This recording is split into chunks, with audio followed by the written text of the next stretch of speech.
یہ ان دنوں کی بات ہے جب میں میٹرک میں پڑھتا تھا۔ اس وقت میری عمر 20 سال تھی۔ ہماری فیملی میں 6 لوگ رہتے تھے۔ میرا نام عمر ہے، دوسرے نمبر پر بہن جس کا نام عالیہ ہے، تیسرے نمبر پر بہن جس کا نام ندا ہے اور چوتھے نمبر پر بہن جس کا نام نور ہے۔ اور امی ابو جب میں نے میٹرک کر لیا تو اس وقت بڑے بھائی کی شادی کو 3 سال ہو چکے تھے اور ایک بچہ ہے جس کی عمر اس وقت 2 سال تھی، جبکہ عالیہ کی شادی کو 1.5 سال ہو چکا تھا اور ندا کی منگنی تھی اور شادی کی تیاریاں ہو رہی تھیں اور میں ان دنوں فارغ تھا۔ ابو بحرین میں تھے، معاملات کو سمجھ بوجھ رکھتا تھا، جبکہ بڑا بھائی بس ایویں ہی ہے۔ ہمارا گھرانہ نارمل گھرانہ ہے۔ ہم لوگ سیالکوٹ کے نواح میں رہتے ہیں۔ عالیہ کا سسرال اٹک میں ہے۔ ایک دن میں باہر سے گھوم پھر کے گھر آیا تو امی نے کہا ادھر آؤ۔ امی پریشان سی بیٹھی تھی۔ میں نے کہا کیا بات ہے امی، آپ پریشان ہیں؟ بیٹا عالیہ کا فون آیا تھا، کہہ رہی تھی عمر کو کل میرے پاس بھیج دو، آپ کو بتاتا چلوں عمر میرا نام ہے۔ اس وقت موبائل فون نیا نیا آیا تھا۔ ابو نے بحرین سے 2 سیٹ بھجوا دیے تھے، ایک عالیہ کے لیے اور ایک گھر کے لیے۔ امی نے کہا وہ کچھ پریشان لگ رہی تھی۔ میں بہت پوچھا کوئی پریشانی والی بات تو نہیں، لیکن اس نے کہا نہیں ایسی کوئی بات نہیں، بس آپ بھائی کو میرے پاس بھیج دیں۔ تو امی نے کہا بیٹا تم کل صبح سویرے بہن کی طرف نکل جاؤ، مجھے لگ رہا ہے کہ پھر شوہر کے ساتھ کوئی گڑبڑ ہو گئی ہے۔ اس سے پہلے وہ 3-4 بار اس طرح روٹھ کے گھر آ چکی تھی۔ وہ لوگ آگے معافی تلافی کر کے منا کے لے جاتے۔ میں نے امی کو تسلی دی اور اگلے صبح اٹک جانے کے لیے کوچ میں سوار ہو گیا۔ جانے سے پہلے میں نے فون پر اسے بتا دیا تھا کہ میں 7 بجے والی گاڑی پر آؤں گا۔ اٹک پہنچ کر جیسے گاڑی سے اتر، ایک 10-12 سال کا لڑکا میری طرف بڑھا، کیا آپ کا نام عمر ہے؟ اس نے پوچھا جی میرا نام عمر ہے۔ آپ کون ہیں؟ میرا نام انور ہے، عالیہ آپی نے آپ کو لینے کے لیے بھیجا ہے۔ تم نے مجھے پہچانا کیسے؟ آپ کے سن گلاس کی وجہ سے، آپ ہی نے مجھے بتایا تھا۔ اصل میں میری عادت ہے کہ جب میں گھر سے باہر نکلتا ہوں تو سن گلاس لگاتا ہوں، چاہے موسم جیسا بھی ہو سوائے بارش کے۔ کیوں، خیر تو ہے نا باجی؟ ٹھیک ہے، ہاں خیریت ہے۔ آپ ہی ٹھیک ہے؟ وہ پرسوں شام سے ہمارے گھر آئی ہوئی ہے۔ میں نے کہا کیوں؟ مجھے نہیں پتا، لیکن میں نے محسوس کیا ہے وہ کچھ پریشان ہے۔ میں نے زیادہ قریب مناسب نہ سمجھی اور اس کے گھر والوں کا حال حوال پوچھتا ہوا گھر چل پڑے۔ قریباً آدھا گھنٹہ پیدل چلنے کے بعد اس نے ایک خوبصورت گھر کی طرف اشارہ کر کے بتایا کہ یہ ہمارا گھر ہے، جس کی چھت پر 4 دیواری ڈیزائن کے ساتھ بنی ہوئی تھی۔ گھر پہنچ کر انور کی امی نے ہمارا استقبال کیا، جو تقریباً میری امی کی ہم عمر ہیں۔ میں نے سلام کیا، عالیہ بیٹی دیکھو کون آیا ہے۔ آنٹی میرے سلام کا جواب دیتے ہوئے آواز دی۔ ایک کمرے سے 3 لڑکیاں باہر نکلیں اور انہوں نے بھی سلام کیا۔ عمر بیٹا یہ میری بیٹیاں ہیں، یہ جو سب سے بڑی ہے اس کا نام سائمہ ہے، اس سے چھوٹی آمنہ ہے اور ان سے چھوٹی کوثر ہے۔ وہ تینوں خوبصورت ہیں، لیکن جس پر دل آ گیا وہ درمیان والی آمنہ ہے، وہ دونوں سے زیادہ حسین ہے۔ میں نے تینوں کے ساتھ ہاتھ ملایا۔ اتنی دیر میں باجی اندر کمرے سے نکلی اور مجھ سے ملی۔ میں نے باجی سے خیر خیریت پوچھی، اتنے میں آنٹی نے کہا ارے بیٹا اندر کمرے میں آ جاؤ، کیا کھڑے کھڑے خیریت پوچھتے رہو، تھوڑا ریلیکس ہو جاؤ پھر باتیں کرو، سمجھو یہ تمہارا اپنا گھر ہے۔ اور اس کے ساتھ ہی اپنی آمنہ کو آواز دے کر کھانا بنانے کے لیے کہہ دیا۔ باجی مجھے اندر کمرے میں لے آئی، بھیا یہاں بیٹھ جائیں۔ باجی نے صوفے کی طرف اشارہ کیا اور خود بھی بیٹھ گئی۔ چونکہ میری باجی کے ساتھ بچپن سے ہی تکلفی تھی، لیکن میں نے اسے کبھی بھی نام سے نہیں پکارا تھا، بلکہ باجی ہی کہتا تھا۔ باجی انور کہہ رہا تھا کہ آپ پرسوں سے یہاں ہو، کہیں سسرال میں پھر کوئی مسئلہ تو نہیں ہوا نا، اس لیے تو میں نے تم کو بلایا ہے۔ باجی نے میری بات کاٹتے ہوئے کہا، پھر کہنے لگی دیکھو بھائی یہ بات ایسی ہے کہ میں تمہارے سوا کسی سے نہیں کہہ سکتی اور امی ابو کو بھی تمہیں نے سمجھانا ہے۔ میں سمجھ گیا ہوں باجی کہ اس نے تمہیں چھوڑ دیا ہے، لیکن میں اس کو زندہ نہیں چھوڑوں گی۔ مجھے اس پر شدید غصہ آ گیا۔ تم ایسا کچھ نہیں کرو گے؟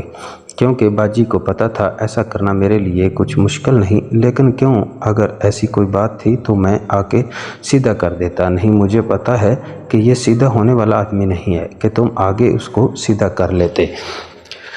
پہلے میری पूरी बात सुनो। मैंने खुद इससे तलाक का मुतालबा किया था क्योंकि मैं ज़ोर ज़ोर के बक बक से तंग आ गई थी और उसने मुझे अपना पूरा हक दे भी दिया। और मैंने तुम्हें इसलिए बुलाया है कि तुम तो समझ बूझ रखते हो, इसलिए अम्मी अबू को तुम समझा सकते हो क्योंकि तुम्हारे साथ मेरा तल्लक दोस्तों जैसा है।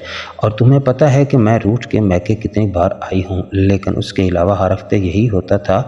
लेकिन मैं यहाँ आ जाती, फिर कभी वो लोग मुझे मना के ले जाते, इस घर वाले बीच में पड़ के सुलह सफाई करवा देते और बेटा हाथ मुंह धो लो, खाना तैयार है। आंटी की आवाज़ अधूरी रह गई।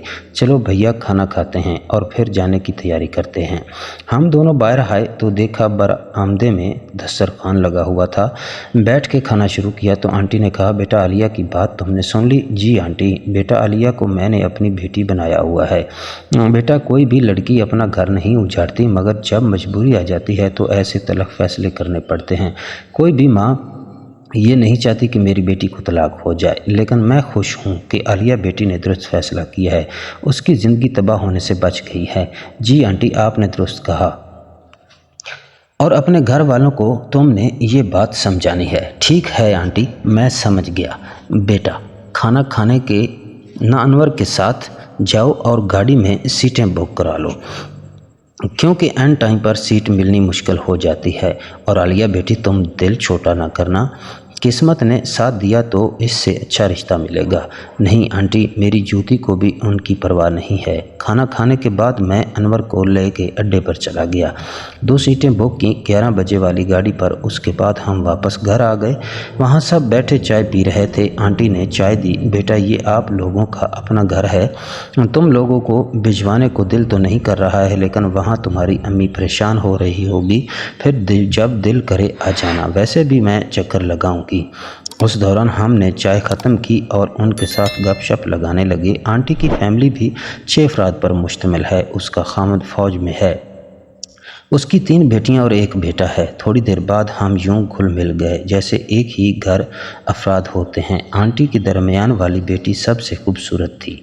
मैं उसकी तरफ चोरी चोरी देखता। जब वो मुझे अपनी तरफ मतवज्जा पाती, एक दिलफरेब मुस्कुराहट से मुझे नवाज देती। जब उसने अपने आप मेरी दिलचस्पी देखी तो मेरी तरफ माइल होने लगी।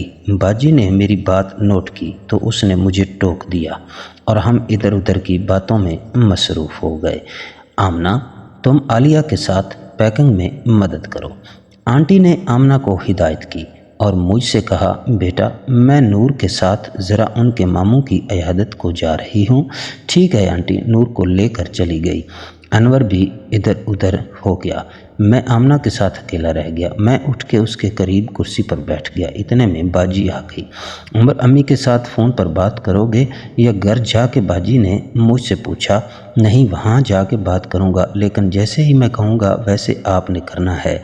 बाजी ने सर हिला दिया। थोड़ी देर उसी मौजू पर बात करके मैं वहाँ से निकल आया। किचन में से खिड़की पर की आवाज़ें सुनकर मैंने जाके किचन में झांक कर देखा तो आमना बर्तन धो रही थी। मैं अंदर जाने लगा तो इतने में आंटी आ गई। क्या हो रहा है बेटा? आंटी की नरम आवाज़ मेरे कानों में पड़ी तो जान में जान आई। मैंने कहा, आंटी अनवर को देख रहा था। बेटा नहीं, कहाँ चला गया? आमना बर्तन धो रही है, उससे पूछने गया था। तो आंटी ने कहा आ जाएगा, यहीं कहीं होगा। फिर मैं आंटी के साथ कमरे में जाके बैठ गया। थोड़ी देर बाद आमना भी आ गई। सब बैठ के गपशप लगाने लगे। काफ़ी देर बाद आंटी ने अपनी बेटियों से कहा, ऐ लड़कियों, तुम लोग तो बैठ के गप्पे हाँक रहे हो, खाने पकाने की भी कोई फिक्र है कि नहीं? टाइम देखो, शाम होने वाली है। आमना ने मुझे मुखातब करके कहा, हाँ तो जनाब खाने के लिए क्या पकाएं? पालक मुबारक या कद्दू शरीफ या भिंडी नक्शबंदी या फिर आलू साए?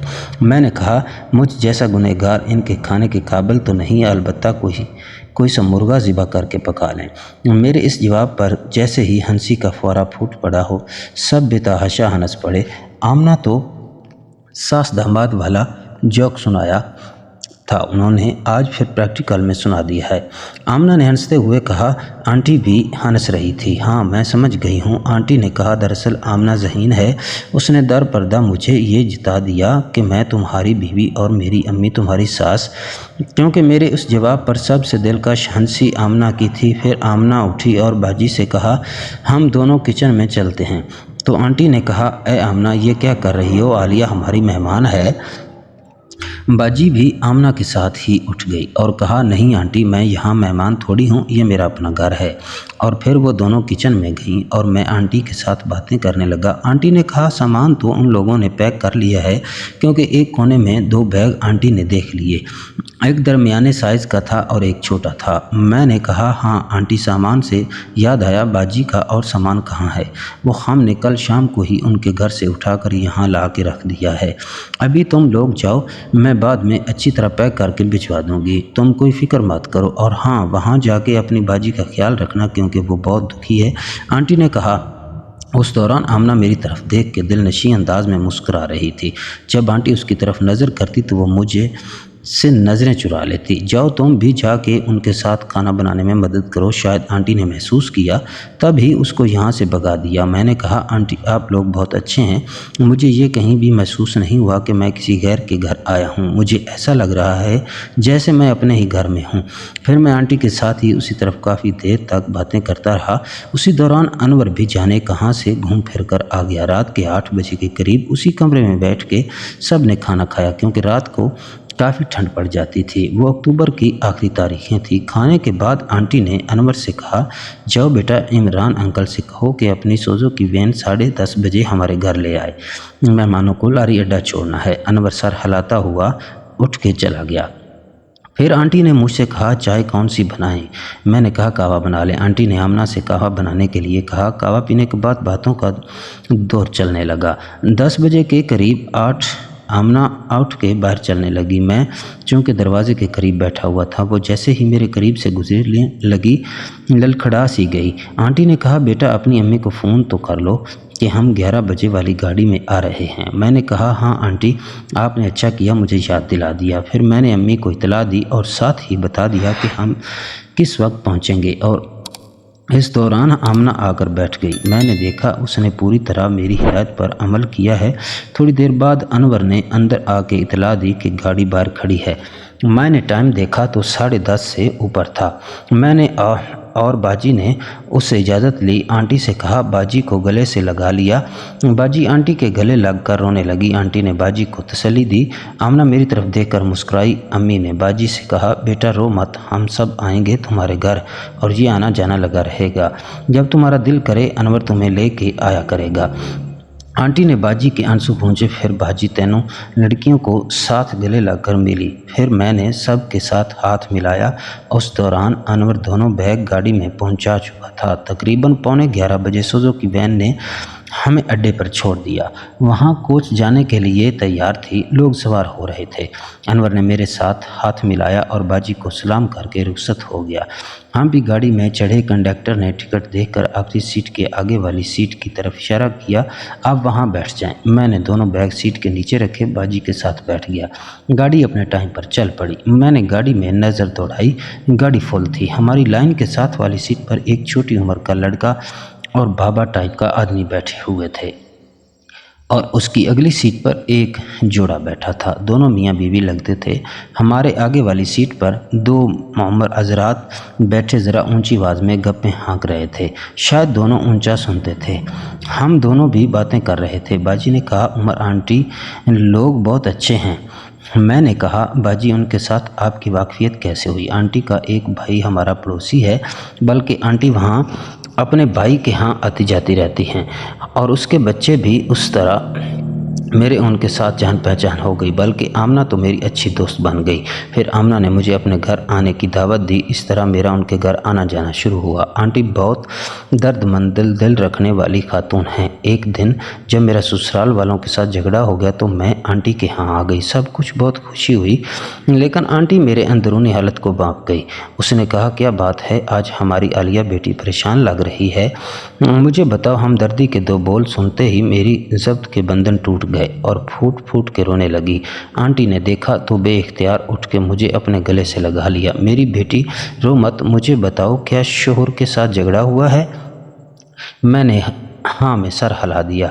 उसने मुझे तसल्ली दी, तुम फिक्र मत करो, मैं सब संभाल लूँगी। आज से तुम मेरी आमना की तरह बेटी हो।